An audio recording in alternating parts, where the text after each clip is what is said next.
Hello everyone, welcome to my channel Param electronics. तो चलिए अगला टॉपिक शुरू करते हैं। तो चलिए सर्किट एलिमेंट शुरू करते हैं। सबसे पहले डिस्कस करते हैं रेजिस्टेंस क्या होती है। So the opposition offered to the flow of the electric current that is free electron is called resistance. Resistance basically क्या है कि जो आपका इलेक्ट्रिक करंट है उसके फ्लो को ऑपोजिशन ऑफर्ड करती है।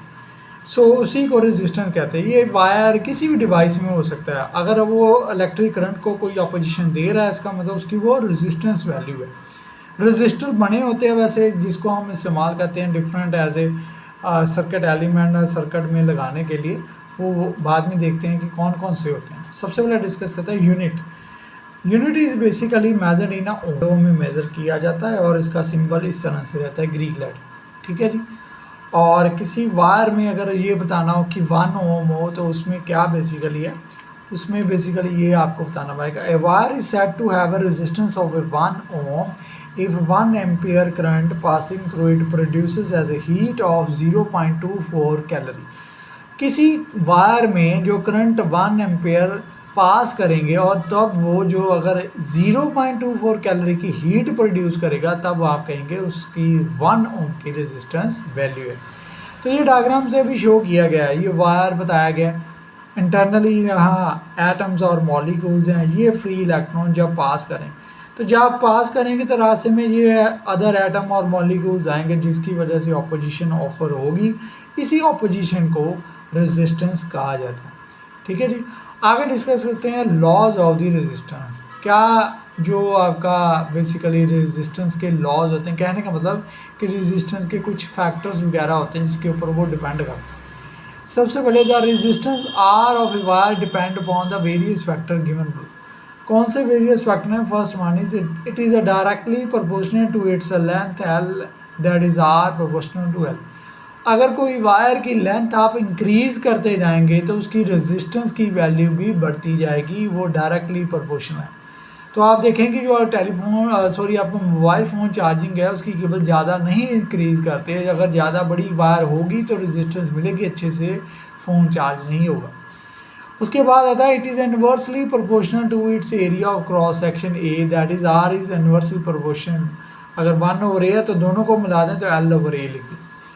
यानी कि अगर कोई बड़ी थिक वायर लेंगे तो उसमें जो करंट है उसको अपोजिशन कम मिलेगी।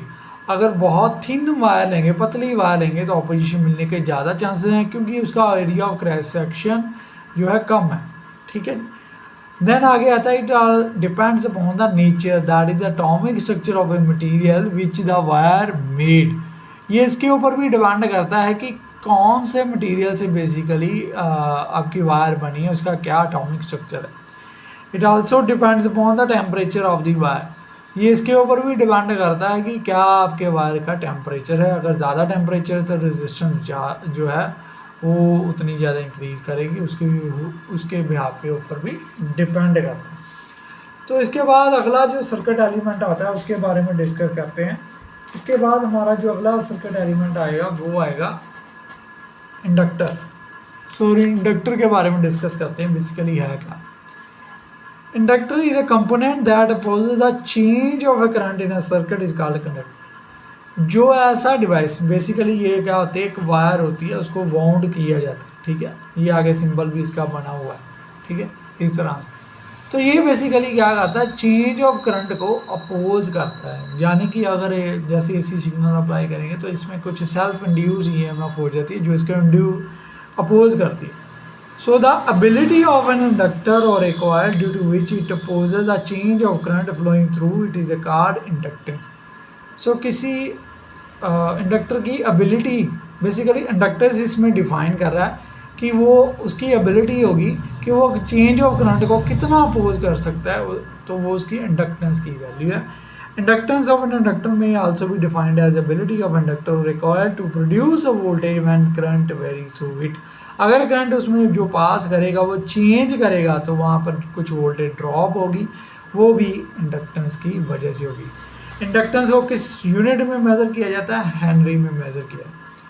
इसके कुछ सिंबल्स हैं। दो तरह के इंडक्टर्स रहते हैं, एक फिक्स रहते हैं, एक जो है वेरिएबल रहते हैं।